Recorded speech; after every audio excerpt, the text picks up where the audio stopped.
Hello, this is OverlordBou, back with another line review video, and today we'll be reviewing the US Submarine line. Though they've been out for a while, I feel this is a good time to talk about their gameplay, as Wargaming stated there will be no more major changes to submarine mechanics. So in this video, I'll be covering the United States Submarine line, their pros and cons, and how to play them. I also will be having two replays for y'all to enjoy in the tier 8, in with the scoreboards at the end of them. So if you guys like how I do this, definitely let me know in the comments down below. I definitely appreciate it as well. If you guys like how I do the replays in this video, I do want you guys to let me know. I've been kind of trying to figure out a way to make it better for you guys to see the scoreboard and how much I did affected the match. Also during this, I'll be playing the tier 8 and not the tier 10 during the time whenever I was able to work on this. The tier 8 was only available and the tier 10 was not. So you guys can see the tier 8 version of the line and not the tier 10. But if you guys have any questions with the tier 10, definitely let me know in the comments down below. But overall, the tier 6, tier 8, and tier 10 United States lines do all play the same.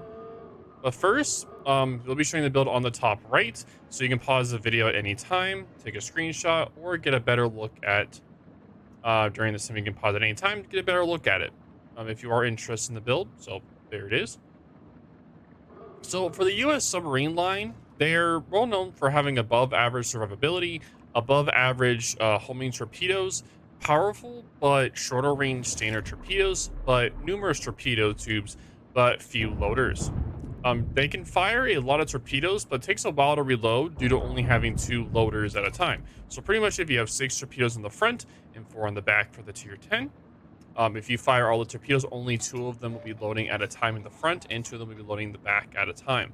While the Germans, all the torpedoes load at the same time. So just throwing it out there.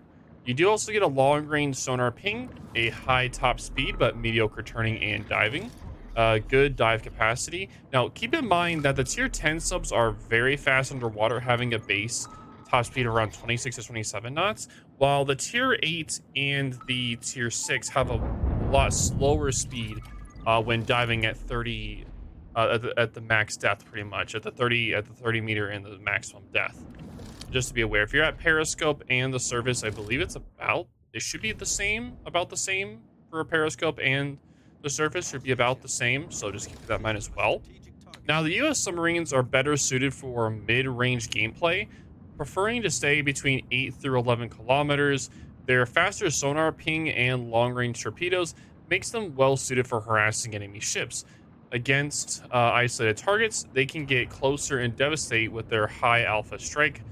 However, their slow reload and poor maneuverability makes them unsuited for prolonged combat. So pretty much keeping a distance, pretty much just using the front torpedoes and the rear over and over and over again, consistently harass and not give them any move to breathe, is a really good thing to do for this particular line. For gameplay, I have a guest speaker, Ironman, PN submarine expert. And I'll be asking him a few questions, and we'll be going over the basics of how to play this particular line. Now, the first question is going to be, what should submarines do at the start of a match, particularly the US subs? US submarine should generally, I think that's any submarine should stay towards the middle of the map and not push out to the flanks due to their slower overall speeds. They should also stay on the surface as much as possible and use in diving mechanics similarly to how DDs generally use smokes to disengage. Okay, so with the particular US line, with the US submarine line, would you say that it's better? What distance is usually better to play in the middle if you do decide to play in the middle? Like, what is usually the best distance for middle gameplay? For the US subs, due to their how the torpedoes reload, the 2 at a time, it is probably better to play in a middle to longer range with the torpedoes due to like I said, the reload. When should you use sonar pings for the Americans? Like, what kind of technique would you use for the American submarine line?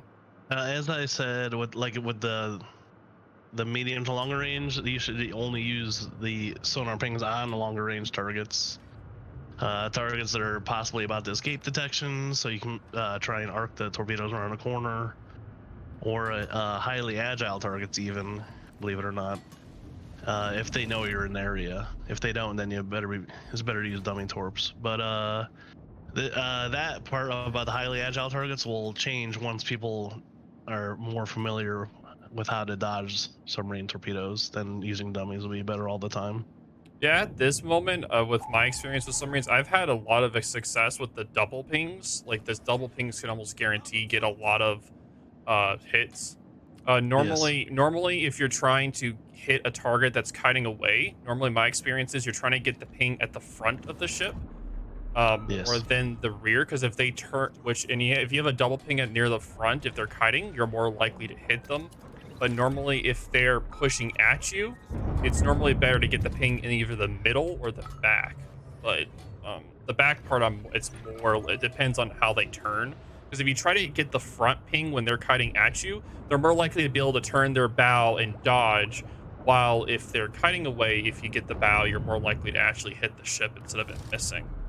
Is there anything else you'd want to add to like particular areas to hit on certain ship class? Yeah. So, all that being true, it's if you're suffering with their ability to hit specific places, like the bow or stern with the ping, then just recommend aiming center mass and just hit the middle of the hole. But yeah, over time, you'll get better at being able to ping the certain areas of the ship. As you'll see throughout the video that I'll be having, the replay you guys will be watching, you'll be seeing that, of course, seeing how I'll be pinging the certain areas, trying to get the more distinguished torp hits. Now, I don't personally use a lot of dummy torps at the moment because at this moment in time, a lot of people don't know how to counter subs. But not all the way, but people are slowly getting better at countering subs, but over time you will have to depend more on dummy torps. And you could definitely use dummy torps in a greater stealth effect. So pretty much if you're in the middle or if you're going to a flank side, you can kind of sneak up onto a broadside cruiser or a broadside battleship and just devastate them with devastating effects with the dummy torps, and they won't even know you're there unless their DD, of course, has RPF and is pinging where most likely you're at. Now, going off of ships, off of that, which ships do you think are the greatest threat to submarines at this point? Well, right now, it depends on how you're playing your submarine. If you're playing more aggressive, then DDs are gonna be a greater threat. They'll be able to detect you. Some DDs outspot the US submarines, so you got to be careful of that. And if you're in a bad position, a DD can kill you easily with the amount of depth charges that they can drop in one go and the amount of damage that they do. But if you are in the open, like out in the open, and you're in a decent position, then cruisers and battleships with the depth charge planes are a bigger threat. Now, going off of that, with it being the open, how would you typically position the US subs? Or, like, how would you utilize all of the torpedoes? Like, say you're in the open on a flank, for instance, how would you be trying to position the US sub if you're fighting against like cruisers and battleships? For me personally, I think I try to be in the mid cap region and not like too dedicated to one side or the other, because A, you have low detection, obviously. Yeah, true. B, you can guide your torpedoes to wherever you want. Hmm. C, you have a decent torpedo range similar to the German torps. Not as long, but still 12 kilometers is pretty good. So it is good to be in. That's where I would generally be, is in the in between cap area, Hmm. so you can help both or multiple caps. For sure. And any last tips you'd give for the United States submarine line in particular? Any last final tips? For the U.S. Subs, don't be afraid to use your enhanced rudder gears, because it's not. There's only you only have a few of them, but using them when you're detected, it will definitely save your life, because that consumable like makes your rudder and dive planes react super fast. So you can dive and turn and dodge depth charges and guns and get it escape detection really quick. Hmm. Subs should also subs should never be seen, and so you should select your captain skills accordingly and use ones that are guaranteed to be useful and more likely to happen. Like, for instance, the recharge rate and the enhanced propeller shaft So you should definitely use ones that are more likely or guaranteed to happen instead of the ones that if you're spotted or if you're dying. I don't know. No, you're good for sure, for sure. I have a build recommended for them that I showed earlier in the video, so for sure they'll be able to look at that build. But yeah, All again, right, there cool. there are a lot of bait skills where it's like, oh, if you're detected, you get this boost. If you're detected, you get this boost. Submarines should not be getting detected at all. If you're being detected, then that means you're not doing your job as a submarine. If you're being spotted, you're pretty much going to die really quick if you're spotted all the time. Submarines are very squishy. They're not meant to be spotted. So pretty much taking any skills where it's like it depends on you being spotted, it's really kind of just a bait. So it's definitely not a good idea to take those. One tip that I'll give for the United States line submarine line is whenever you're playing them, don't be afraid to just do circles, like using the front and rear torps when you're going after targets. Utilizing both the front set and the rear set on the tier 10, tier 8, and tier 6 submarines definitely for sure is really useful for United States lines. Was there anything else you'd like to add? Another thing, when you're fighting multiple ships and you get detected, they don't even need to use their main guns. They have another weapon that is designed specifically to counter you, unlike any other ship class. So it's best to just remain unspotted. Yep, for sure. Most ships do have aerial ASW or the depth charges, but what he's particularly referring to is the aerial ASW. Pretty much all battleships and most cruisers have aerial ASW, where at certain ranges they can launch aerial ASW planes at you. That is what he's referring to there. So definitely make sure that you don't want to be spotted. Especially if you're by multiple targets that have aerial ASW, you will get absolutely destroyed by the aerial ASW. You will not stand a chance. Those things hurt. And the same thing is if you also are pinging a lot and you're not really moving around, they're also going to be able to know where you're at from the ping signature, the little radar thing that shows up in front of you whenever you're pinging, or behind you, whichever angle whenever you're pinging. Plus the little line that goes, the sonar line that goes from your submarine to wherever you're aiming at. That will also indicate to them where you're at as well. So definitely if you are trying to use your pings a lot, definitely make sure you are moving around and not just sitting still, because they will easily be able to start picking up where you're at and start bombing you with those ASW planes. But yes, thank you so much, Ironman, for your time, and thank you so much for answering our questions.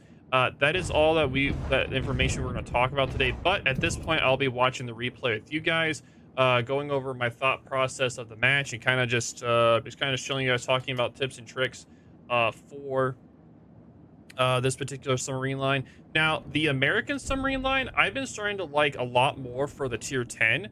Now, at tier 8 and tier 6, I personally prefer the German submarine line, but that's more for the battery reserve and also the longer range. The Germans have a longer torpedo range than the Americans, so which the Germans were at the height of they did have the most advanced submarines during the World Wars. Sorry, World War II. I do apologize, but yes, they did. Um, but with that, as you can see here, I'm kind of just doing circles, kind of just getting both my front and my rear torpedoes off.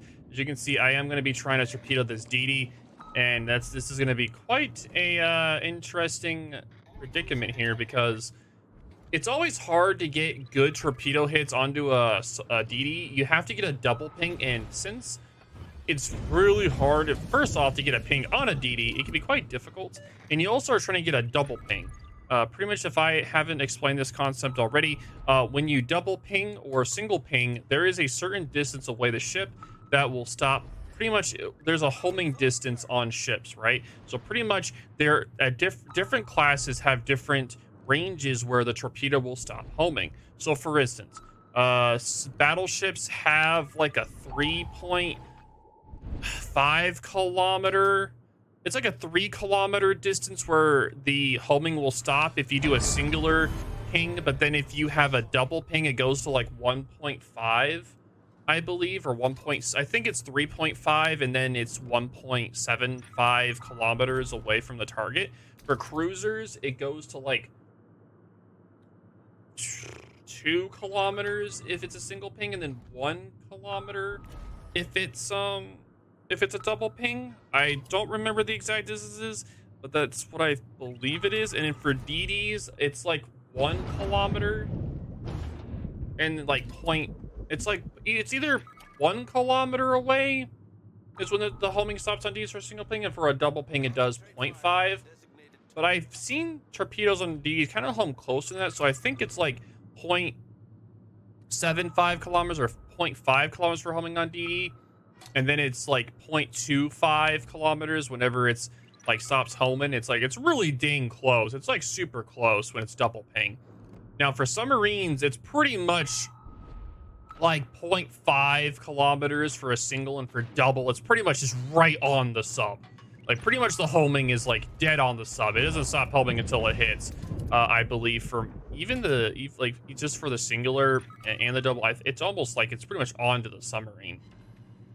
Now, also another thing is that when you have a target double ping, it also makes it where the turning of the torpedoes are also more. The torpedoes turn quicker. They're more reactive to tracking a target. So normally you're trying to get that double ping to get a guaranteed hit. You want to get that guaranteed hit on a target.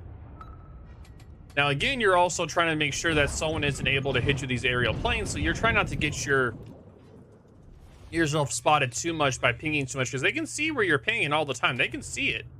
So it's definitely something you have to balance out, because the more you ping, the more they're going to know where you're at, which means they're more going to be able to get the aerial ASW planes on you, or be more reactive to dodging your torpedoes, knowing where they're going to be coming from. Just a little tips here and there that I've noticed over time. Now, also something I've noticed as well, I don't really talk about it too much, but definitely whenever you're trying to hit a target that's kiting away, definitely try to hit the bow of a target. If they're cutting away from you, you want to try to hit more near the front, because the torpedoes are more likely to hit. Now, if they're pushing into you, you're trying to hit more of the rear of the ship, or aim for the mid, so that they're less likely to be able to dodge if they're pushing into you. Other tips as well. Now, for the Americans in particular, since they do load 2 torpedoes at a time, I would suggest trying to launch your torpedoes in pairs of 2s. So pretty much launching them in pairs of 2, since they do reload 2 torpedoes at a time for the front and the rear. For the Germans, you pretty much can launch them in like a sequential order. Like pretty much if you memorize the reload, you can kind of launch them in a singular order over time. You can do that for the Americans, but doing it double, or you can do a single, up to you. But normally, since they do reload 2 at a time max, it's kind of best to max utilize your reload.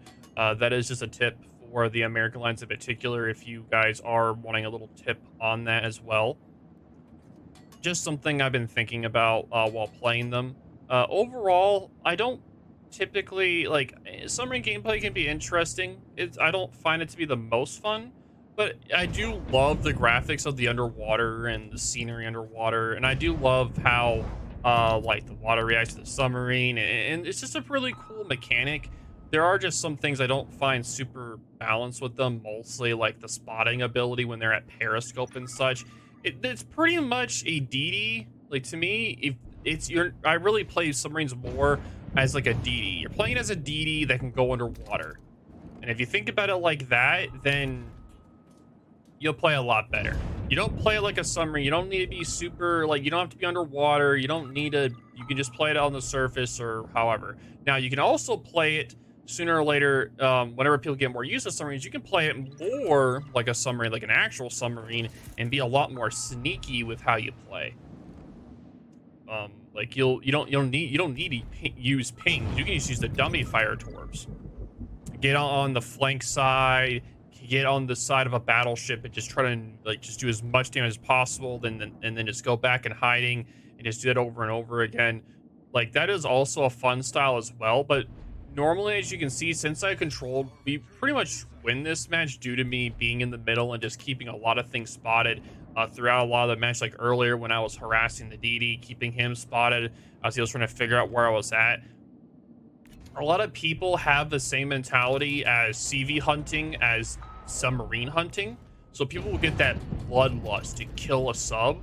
And you can use that to your advantage for now. For now, in the future, people aren't going to be as blood hungry for submarines, and they're going to be a lot smarter with how they react. Since submarines are a new class, there's going to be a lot of people that don't really know how to counter them or how to deal with them. So hopefully while watching this, you are able to see how someone plays subs and how you can kind of prepare to counter them or mitigate the damage. Again, you're never going to be able to 100% mitigate damage. Of course, anything in this game, if you're fighting a DD, a cruiser, a battleship, you're never going to be able to 100% mitigate the damage you're taking, but at least you are able to cause it to do less damage to you. Now, am I saying that fighting submarines is fun? No. If you're fighting a good submarine player, you are going to not have a good time. But at the same time, though, if you're fighting a good DD player, a good cruiser player, a good battleship player, a good CV player, you're definitely going to suffer fighting them. But if you are able to learn how to mitigate your engagements with them, you'll also do a lot better. But yeah, I'm trying to think what else we could talk about. Oh, since there's like a lot more CVs and submarines and matches, I would definitely recommend for DD players taking RPF. Just a big, you like it needs to be done here. You guys need to take RPF. Just saying, take RPF on your DDs, please. All right, anyway, so I did 35,000 damage. Not that much damage, really. No, not really. I did 6 torpedoes, 35,000 damage, 1 kill. But I was still top of the team, though. I was top of the team with 1847. Imagine that. You can earn a lot of base XP from submarines. I really don't know why, but it's cool, I guess. It's cool, cool. But yeah, if you guys have any questions or concerns, definitely leave them in the comments down below. If you enjoyed me doing the commentary for the replay, yeah, I'd definitely like to know your guys' comments. Definitely let me know. But yep, this is OverlordBou, and I will talk to y'all later. Thank you guys again for everything.